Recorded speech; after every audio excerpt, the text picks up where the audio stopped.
Vamos ler. Mateus 5, a partir do 20, diz assim a palavra do Senhor. Pois eu vos digo que se a vossa justiça não superar a dos escribas e fariseus, de modo nenhum entrareis no reino do céu. Ouviste o que foi dito aos antigos: não matarás, e quem matar estará sujeito a julgamento. Eu, porém, vos digo que todo aquele que se irá contra seu irmão será passível de julgamento. Quem o chamar de insensato será réu diante do tribunal, e quem o chamar de tolo será réu do fogo do inferno. Portanto, quando apresentares tua oferta no altar, se ali te lembrares de que teu irmão tem alguma coisa contra ti, deixa diante do altar a oferta e vai primeiro reconciliar-te com teu irmão, depois vem apresentar a oferta. Entra logo em acordo com teu adversário enquanto estás com ele a caminho do tribunal, para que ele não te entregue ao juiz e o juiz ao guarda e sejas lançado na prisão. Em verdade te digo que de maneira nenhuma sairás dali, enquanto não pagares até o último centavo. Ouviste o que foi dito: não adulterarás. Eu, porém, vos digo que todo aquele que olhar com desejo para uma mulher já cometeu adultério com ela no coração. Se o teu olho direito te faz tropeçar, arranca-o e joga-o fora. Pois é melhor para ti perder um dos teus membros do que ter todo o corpo lançado no inferno. Se a tua mão direita te faz tropeçar, corta e joga-a fora. Pois é melhor para ti perder um dos teus membros do que ir todo o corpo para o inferno. Também foi dito: quem se divorciar da sua mulher, dê-lhe documento de divórcio. Eu, porém, vos digo que todo aquele que se divorciar de sua mulher, a não ser por causa de infidelidade ou, literalmente imoralidade sexual, torna-a adúltera, e quem se casa com a divorciada comete adultério. Ouviste também que foi dito aos antigos: não jurarás com falsidade, mas cumprirás os teus juramentos para com o Senhor. Eu, porém, vos digo que de maneira nenhuma jurareis nem pelo céu, porque é o trono de Deus, nem pela terra, porque é o estrado dos seus pés, nem por Jerusalém, porque é a cidade do grande rei, nem jureis pela tua cabeça, porque não podes tornar branco nem preto um só fio de cabelo. Seja, porém, o vosso falar sim, sim, não, não, pois o que passa disso vem do maligno. Ouviste o que foi dito: olho por olho e dente por dente. Eu, porém, vos digo: não resistais ao homem mau, mas a qualquer um que te bater na face direita, oferece também a outra. E ao que quiser levar-te ao tribunal e tirar-te a túnica, deixa que leve também a capa. E se alguém te obrigar a caminhar 1000 passos, vai com ele 2000. Dá a quem te pedir, e não voltes as costas a quem te pedir emprestado. Ouviste que foi dito: amarás o teu próximo e odiarás ao teu inimigo. Eu, porém, vos digo: amai os vossos inimigos e orai pelos que vos perseguem, para que vos torneis filhos do vosso Pai que está no céu. Porque ele faz nascer o sol sobre maus e bons, e faz chover sobre justos e injustos. Pois se amardes quem vos ama, que recompensa tereis? Os publicanos também não fazem o mesmo? E se cumprimentardes somente os vossos compatriotas, que fazeis de especial? Os gentios também não fazem o mesmo? Sede, pois, perfeitos, assim como perfeito é o vosso Pai celestial. Mantenha sua Bíblia aberta, mas vamos orar. Pai, muito obrigado, Senhor, por essa porção da Tua palavra. Agora que nós lemos, ó Deus, pedimos que no nome de Jesus, Teu Espírito Santo possa se assenhorar das nossas mentes e corações e nos conduzir, ó Pai, os nossos pensamentos, os nossos sentimentos e emoções cativos ao senhorio de Cristo Jesus. Possamos compreender a verdade da Tua palavra, Senhor, em nome de Jesus, Pai. Abre, Senhor, não apenas os nossos ouvidos, Senhor, mas abre também o nosso entendimento, o nosso coração para receber a Tua palavra nessa noite. É o que nós te pedimos, com perdão dos nossos pecados, em nome de Jesus. Amém. Os irmãos podem se assentar.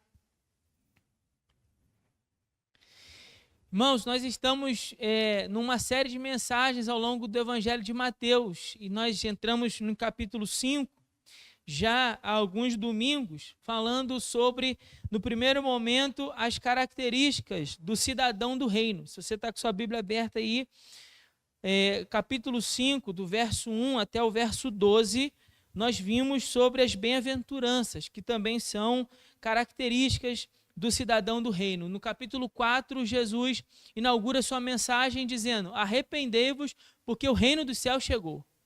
Ele inaugura sua mensagem assim: o reino dos céus chegou. Essa é a expressão que Mateus vai registrar. Isso porque Mateus tem uma preocupação de não usar a palavra Deus em vão.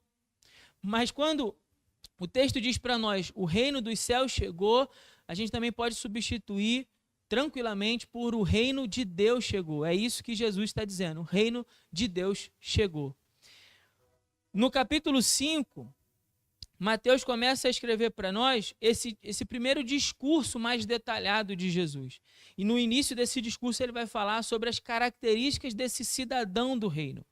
Que características possui o cidadão do reino de Deus? E aí ele faz uma série, faz uma lista de bem-aventuranças falando sobre essas características. Depois, do verso 13 até o verso 16, ele vai fazer duas comparações, duas metáforas, falando que esse cidadão do reino, ora ele é sal e ora ele é luz. E isso tratando dessa responsabilidade desse cidadão do reino. O cidadão do reino não só possui algumas características específicas, como ele também possui uma responsabilidade. E a responsabilidade de influenciar o mundo, a sociedade à sua volta. Depois, a partir do verso 17 até o verso 20, Jesus vai falar sobre como é a relação desse cidadão do reino com a lei. Então, como esse cidadão do reino se relaciona com a lei. Só que aqui tem um detalhe interessante. Os irmãos acompanhem, por favor, na sua Bíblia. Diz assim, olha, verso 17. Não penseis que vim abolir a lei ou os profetas. Não vim abolir, mas cumprir. Então, antes de Jesus colocar qual é a relação que os cidadãos do reino terão com a lei de Deus, ele antes fala da sua própria relação com a lei. E qual é a relação de Jesus com a lei? Ele diz, não penseis que vim o quê? Abolir, revogar. Jesus não veio para acabar com a lei, para dizer, olha, a partir de agora está valendo uma outra coisa, o que vocês tinham para trás, pode esquecer que está tudo obsoleto, vai cair tudo em desuso e a partir de agora a gente vai começar um negócio novo. Ele não disse isso. Jesus não falou isso. Jesus colocou que ele veio para cumprir. E note aí os irmãos, por favor, que isso é importante para a gente entender, que ele fala a lei e os profetas.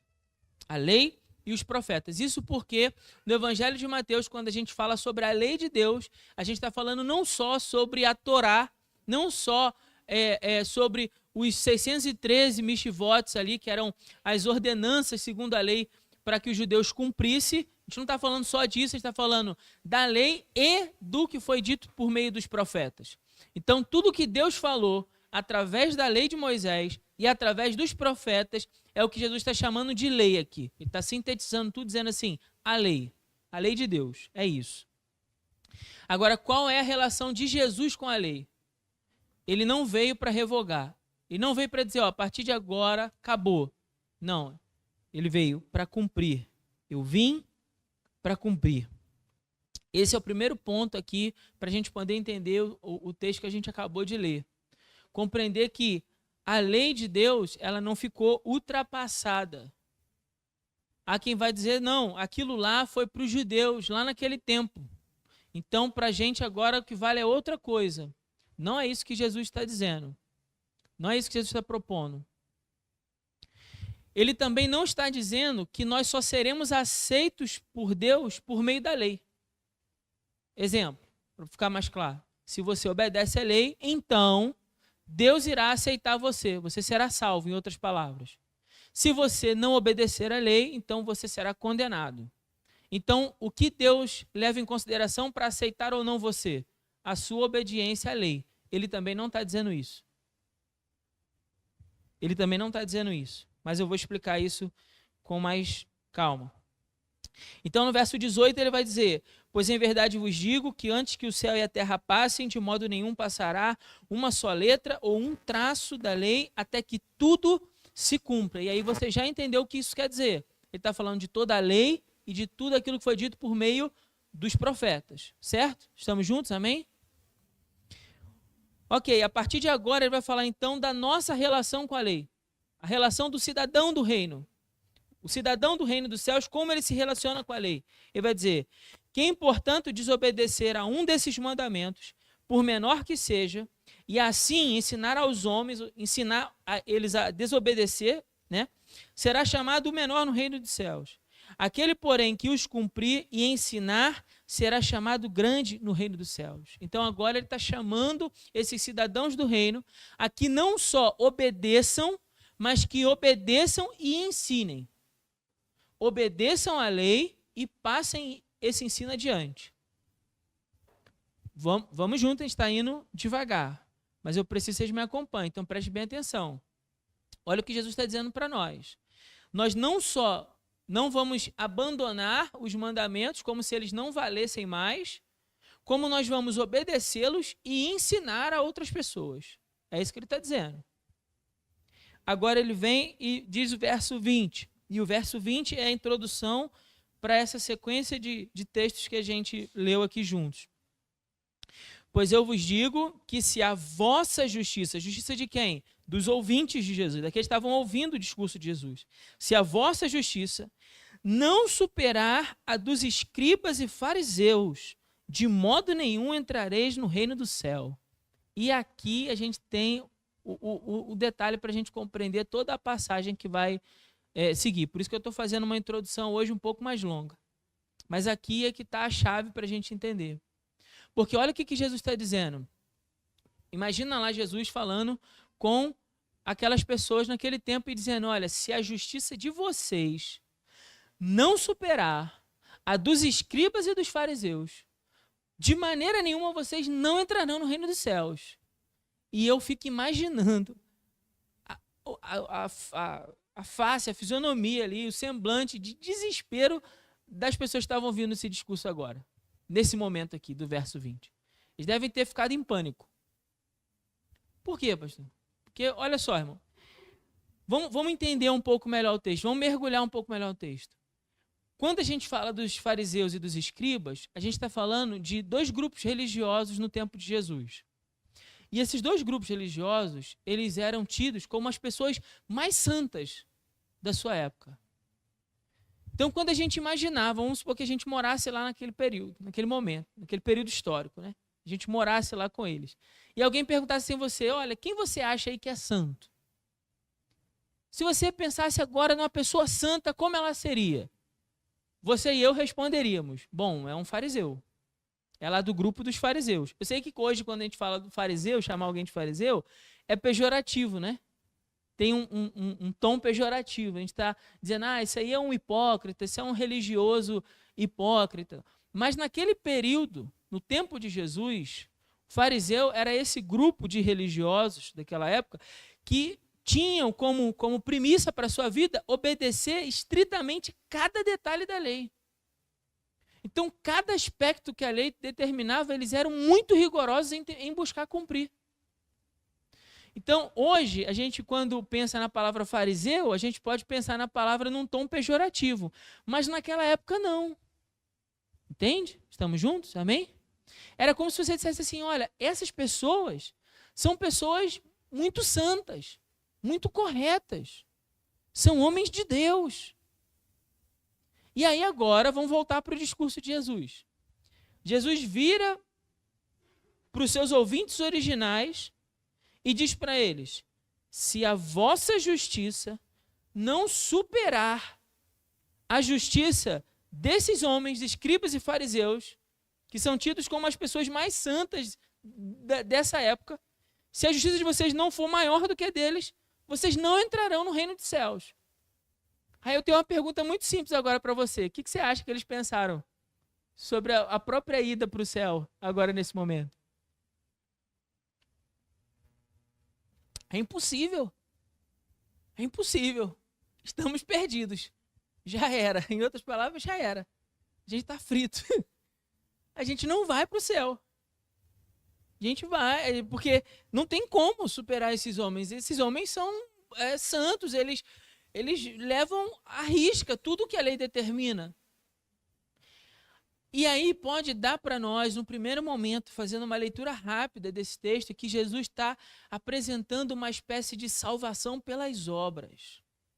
Pode nos dar uma falsa impressão de que Jesus estivesse ensinando salvação pelas obras. Então dissesse assim, em outras palavras, bom, se vocês obedecerem à lei, tá certo? Acima dos fariseus, então Deus vai aceitar vocês. Pode dar essa impressão, mas não é isso que Jesus está dizendo. Porque, veja, primeiro ele disse assim, eu não vim abolir, eu vim o quê?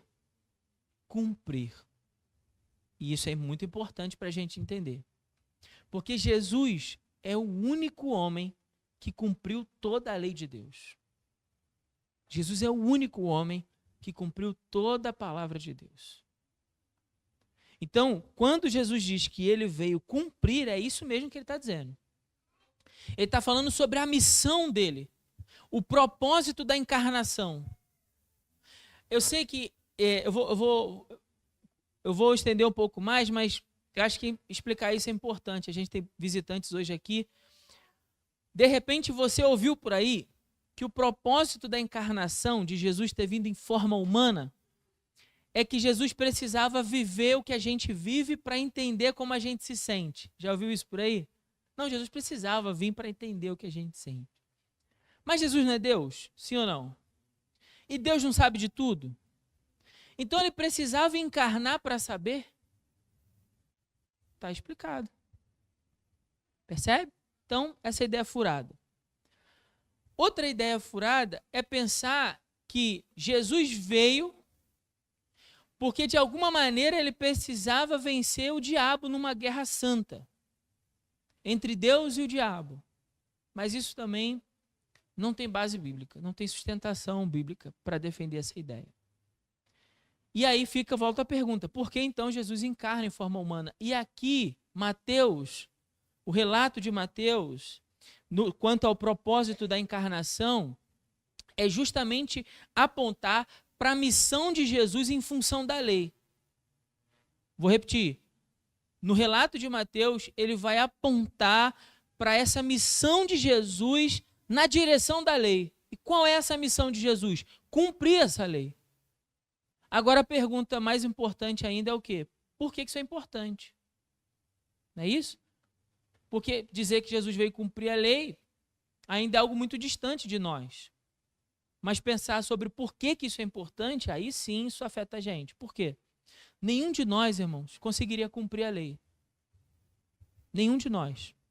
O texto que a gente acabou de ler, não sei se você reparou, mas são uma série de exemplos. Jesus citou 6 leis, ele resgatou 6 leis da Torá e usou como exemplo para mostrar para mim e para você que obedecer à lei é muito mais do que simplesmente praticar uma atitude, uma ação.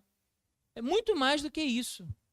Que obedecer à lei tem a ver com como nós nos sentimos também em relação à lei.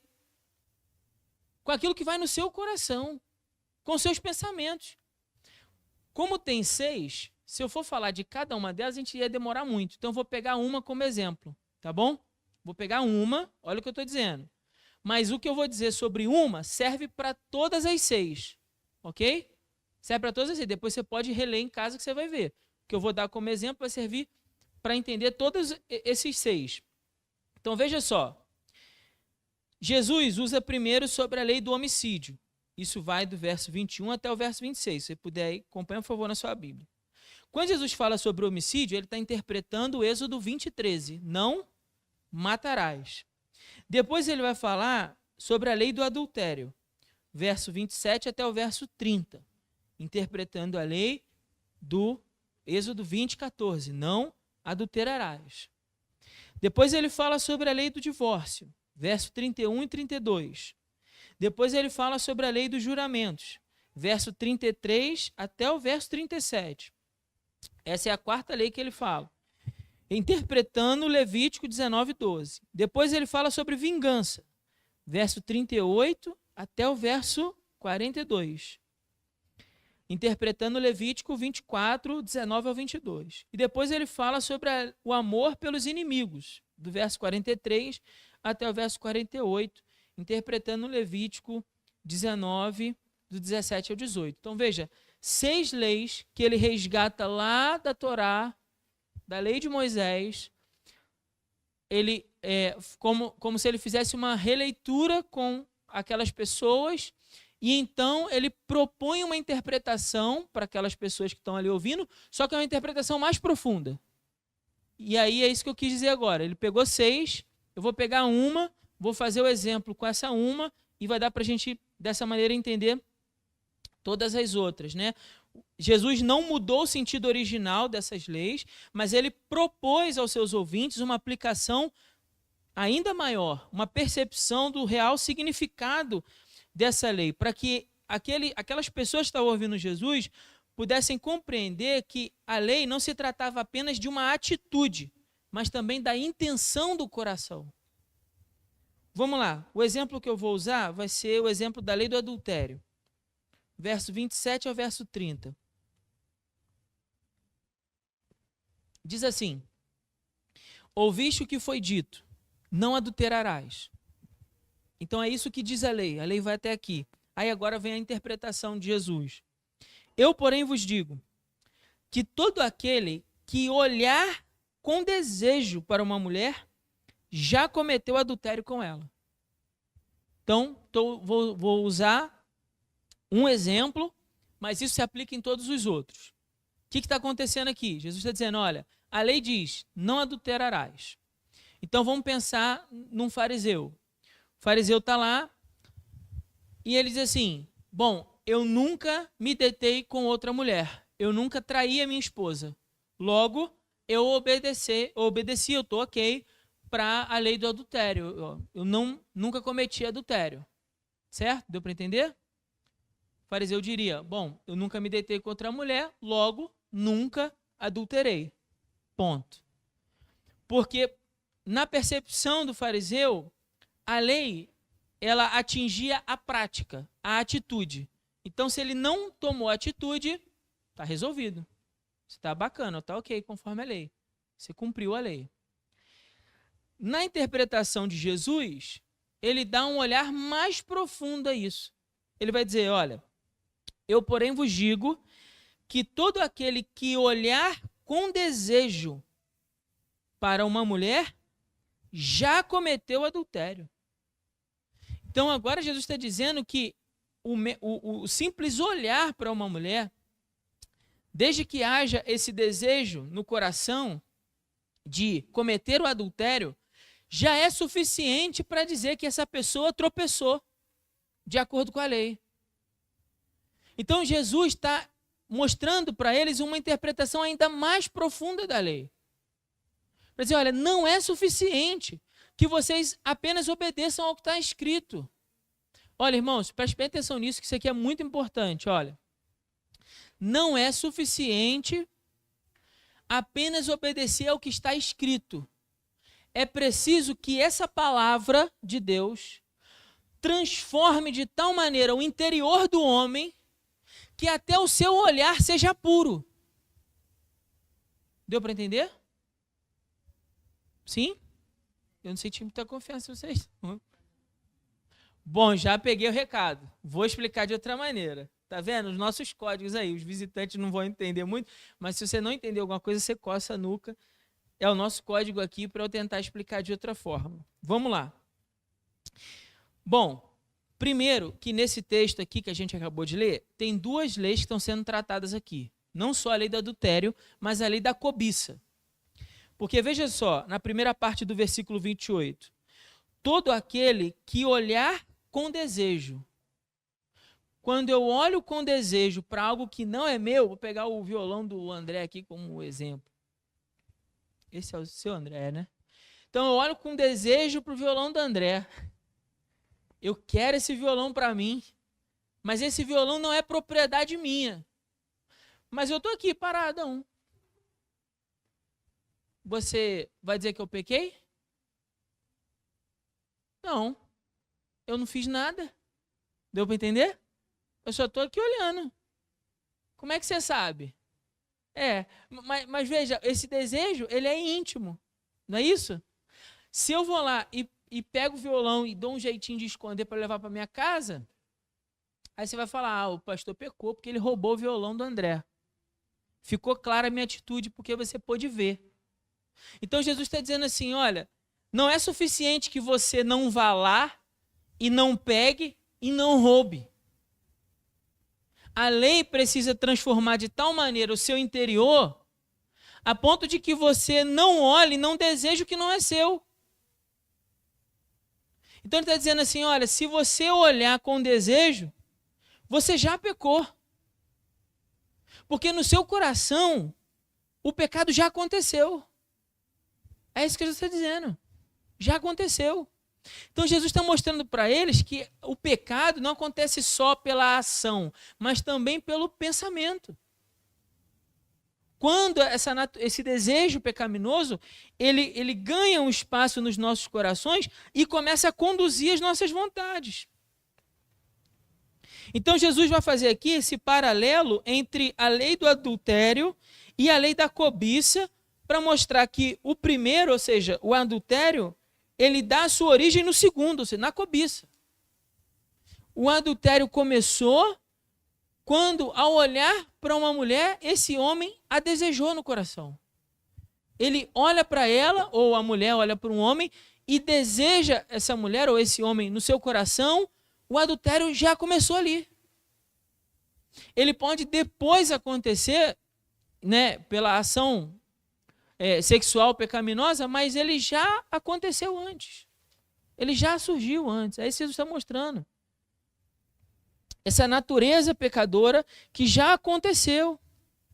Então, em outras palavras, o adultério é fruto de um coração que primeiro cobiçou. Percebe? Vou ler mais uma vez o texto para a gente entender. Olha, eu, porém, vos digo que todo aquele que olhar com desejo, ou seja, um coração que primeiro cobiçou, já cometeu adultério. Já cometeu adultério. E esse mesmo exemplo, esse mesmo padrão, Jesus usa em todos os 6 casos que ele está tratando com a lei. Ah, eu não matei o meu irmão, mas eu xinguei ele. Eu fiquei com raiva dele, com ódio dele. Então você já matou ele. No pensamento, no sentimento. Talvez você não tenha pego uma arma ainda e atirado nele. Mas se seguir a lógica da lei do adultério tratada por Jesus, antes de pegar uma arma e matar, veio o sentimento. Não é isso? Então, se esse sentimento, se esse interior corrompido der lugar a uma ação, eu vou de fato matar ele. Aí você diz assim, mas se eu não matei, está tudo bem, eu não cometi pecado. Jesus vai dizer não. Jesus vai dizer não. Porque o seu coração deveria ser tratado de tal maneira pela palavra, a ponto de que os seus sentimentos pelo seu irmão fossem de perdão e não de assassinato. Não de raiva, não de ódio. Então, esse mesmo raciocínio, ele é apresentado em todas as 6 leis. Sobre o homicídio, sobre o adultério, sobre o divórcio. A gente vai falar mais sobre o divórcio nos próximos capítulos de Mateus. Mas aqui Jesus também já está falando sobre isso. Ele fala da carta de divórcio, porque o propósito do casamento nunca foi vir ao divórcio. Então nunca foi desejo de Deus que acontecesse o divórcio. O ponto aqui é quando ele fala sobre relações, na nossa tradução, né, que a gente leu a linguagem de Almeida século XXI, que a palavra aparece aí como infidelidade, no original a expressão é relações sexuais impuras, referindo-se a Levítico 18. O que é relação sexual impura, pastor? É sexo com um animal, é sexo com pessoas do mesmo sexo, é sexo com gente da família, com parentes. Então Jesus está dizendo, olha, a não ser que fosse algo desse tipo, não deveria acontecer o divórcio. Aí você fala assim, mesmo por traição, pastor? Mesmo por traição, é o que Jesus está falando. Deveria o nosso coração ser tomado pelo sentimento de perdão. Então veja, o discurso de Jesus sobe a régua dessa justiça. Ele sobe a régua. Então, por isso, a gente precisa pensar aqui uma coisa. Quando aquelas pessoas, o ouvinte original, então... só para explicar uma coisa aqui, ainda sobre a questão do adultério importante. Quando Jesus fala dessa lei do adultério, ele não só está tratando do adultério, mas de toda impureza sexual. E essa impureza sexual, ela nasce primeiro dos desejos pecaminosos do coração. Isso é importante a gente entender aqui. Toda impureza sexual nasce primeiro do desejo pecaminoso do coração. E nesse sentido, o olhar que Jesus menciona não é apenas um olhar casual ou um olhar de relance, mas é um olhar com propósitos pecaminosos. Dessa maneira, o homem olha para uma mulher ou uma mulher para um homem e com esse olhar alimenta seus apetites sexuais interiores como um substituto para o ato sexual em si. Vou repetir esse negócio mais devagar. Preste atenção.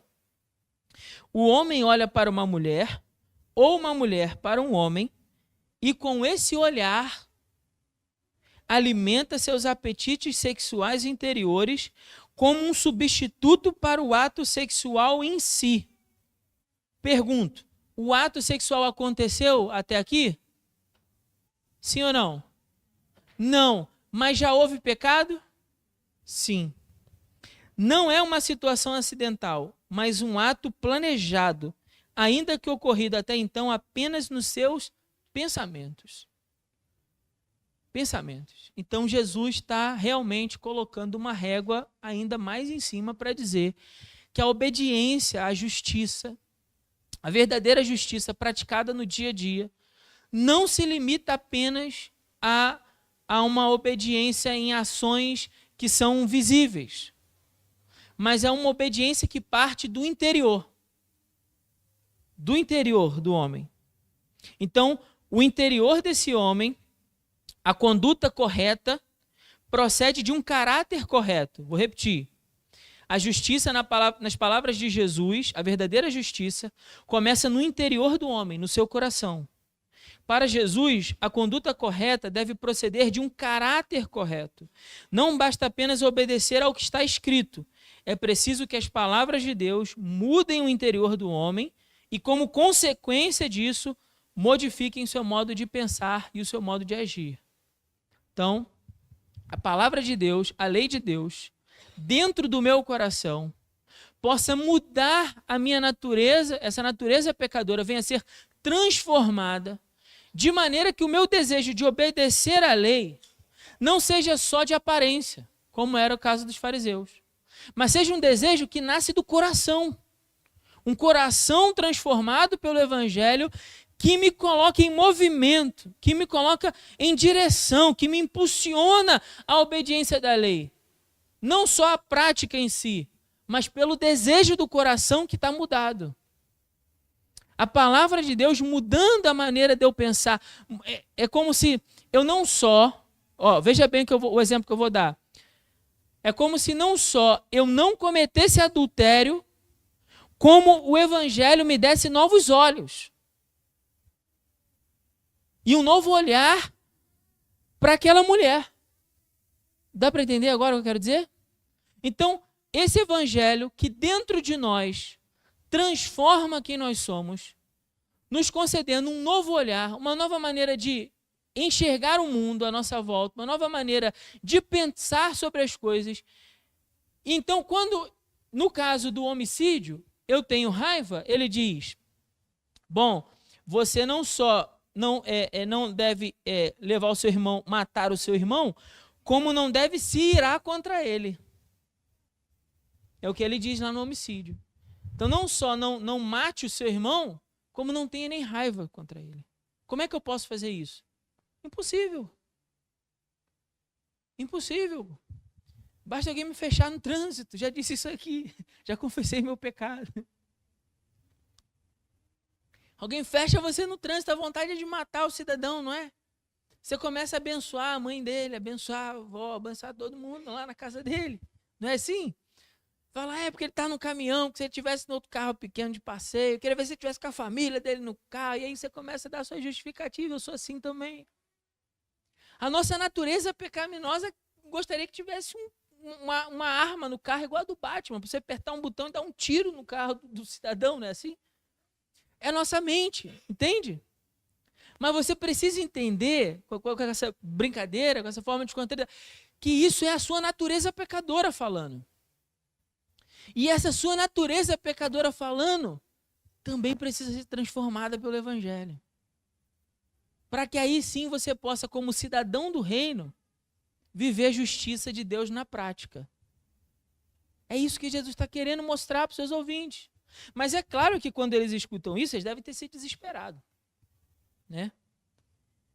Então é claro, porque o nível de obediência que Jesus está propondo é um nível de obediência ainda mais profundo, acima até mesmo daquele praticado pelos fariseus.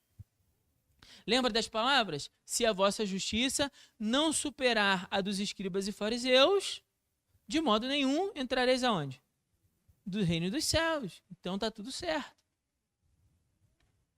E ele está dizendo isso. E aquelas pessoas estão até então desesperadas.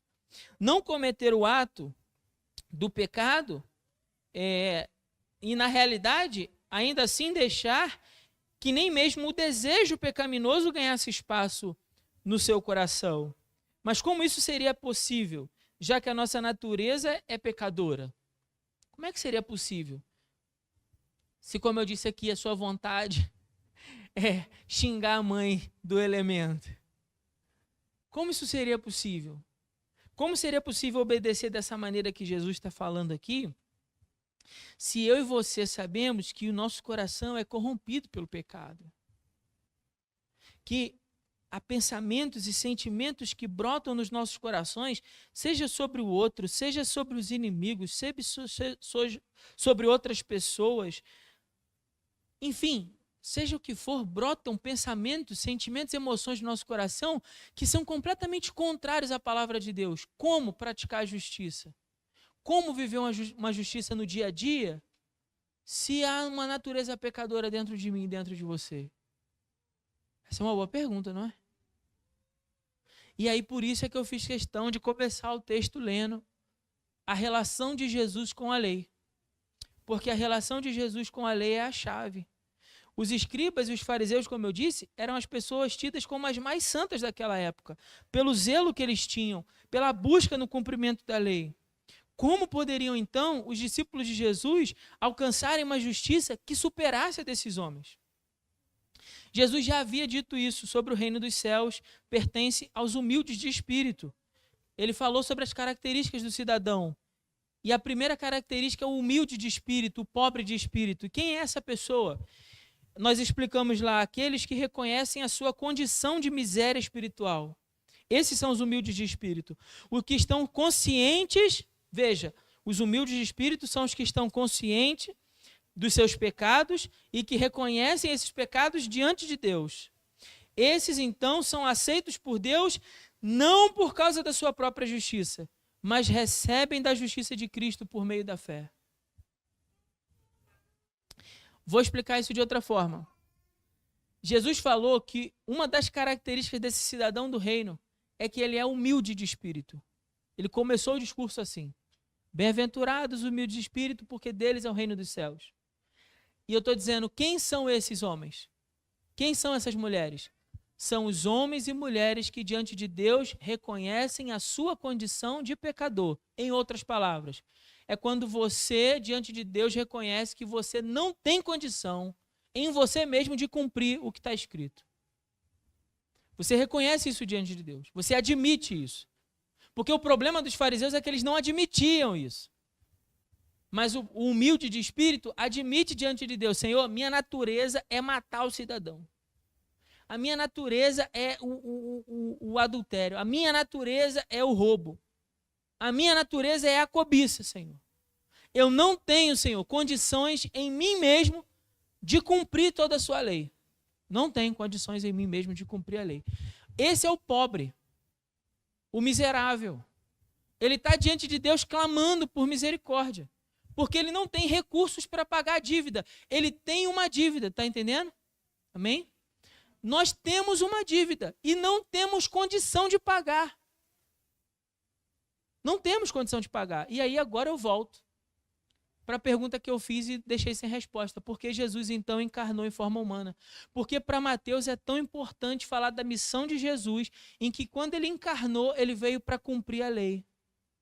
Porque se nós temos uma dívida e não temos condições de pagar, Jesus vem ao mundo, encarna em forma humana, vive como um de nós, cumprindo toda a lei, e agora ele tem condições de pagar a nossa dívida. Porque ele cumpriu toda a lei. Porque essas palavras são verdadeiras quando ele diz: não penseis que vim abolir a lei, nem os profetas, porque não vim abolir, mas cumprir. Porque Jesus veio cumprir a lei. É que a minha dívida e a sua dívida pelos nossos pecados, então, é perdoada. Então, eu e você, como homens e mulheres miseráveis diante de Deus, clamando por misericórdia, clamando para que Deus nos perdoe, porque nós não conseguimos cumprir o que está escrito, nós então somos aceitos por Deus no seu reino. Por causa da nossa justiça? Não, de maneira nenhuma. A gente não tem, lembra? A gente é um pedinte. A gente não tem recurso para pagar a dívida que a gente tem. Mas porque a justiça de Cristo agora recai sobre nós. E porque essa justiça de Cristo recai sobre nós, a obediência de alguém que cumpriu toda a lei, recai sobre mim e sobre você, eu e você estamos diante de Deus com uma justiça que supera aí muito a justiça dos fariseus e dos escribas. Porque não é a nossa justiça, mas é a justiça de Cristo. Veja, a justiça de Cristo é a justiça superior à dos escribas e fariseus. É essa justiça superior, muito acima. Porque não se trata só das aparências, mas do interior transformado. E então, quando eu e você chegamos até o Senhor e reconhecemos que a gente não tem condições de pagar a dívida que tem, que nós somos pecadores, que há em nós essa natureza corrompida pelo pecado, essa justiça passa a repousar sobre a minha vida e sobre a tua vida. É dessa maneira que eu e você somos aceitos no reino dos céus. Não porque você tem atos de justiça em você, mas porque Cristo cumpriu toda a lei. Então, por que Jesus veio ao mundo e encarnou em forma humana? Para cumprir a lei que eu e você não conseguiríamos cumprir. Ele veio para cumprir aquilo que eu e você não podíamos. E dessa maneira fazer com que eu e você fôssemos aceitos por Deus por meio da fé. É isso que significa quando o apóstolo Paulo vai falar lá em Romanos que nós fomos justificados pela fé em Cristo. Ou seja, o que nos torna justos não são os nossos atos de justiça, mas a justiça de Cristo que nós alcançamos por meio da fé. É essa justiça que nos faz entrar, ter acesso ao reino dos céus. Se você quer ser aceito por Deus, se você quer ser salvo, se você quer ter paz com Deus, se você quer ter essa garantia da sua salvação, essa convicção de que você será salvo no grande dia, que o Senhor Jesus irá te receber nos céus, no reino de Deus, você precisa fundamentar, você precisa construir essa certeza sobre a convicção de que Cristo cumpriu toda a lei, de que a justiça que nos permite entrar nos céus não é a nossa, mas é a justiça de Cristo Jesus. Agora, tem um detalhe importante aqui, porque veja só, eu não estou dizendo com isso que já que Cristo cumpriu toda a justiça, eu e você temos um passe livre para fazer tudo o que a gente quiser. Eu não estou dizendo isso. Que isso fique claro aqui. Eu não estou dizendo que já que a nossa natureza é pecadora, você tem carta branca para fazer o que quiser. E aí você pode pensar aí o que você quiser como exemplo disso. Eu não vou nem dar exemplo. Não é isso que eu estou dizendo. Por quê? Porque a partir do momento que nós entendemos o Evangelho de Jesus, que entendemos a justificação pela fé, esse Evangelho nos transforma e nos move em direção à obediência da lei. Então veja, eu não posso por mim mesmo, não tenho força suficiente para ir e obedecer. Eu não tenho, não consigo. Minha natureza é pecadora. Mas quando eu entendo o Evangelho e a justiça de Cristo então repousa sobre mim, essa justiça então me move, me põe em movimento na direção de obedecer à lei. Então se alguém diz assim, bom, eu já entendi o Evangelho, mas está vivendo de qualquer jeito, você não entendeu o Evangelho. Ah, eu sou crente, eu sou salvo, mas você vive de qualquer jeito, em todo tipo de imoralidade, impureza, em todo tipo de pecado. Sinto muito, mas eu preciso te dizer, você não conheceu a Cristo como seu Senhor e Salvador.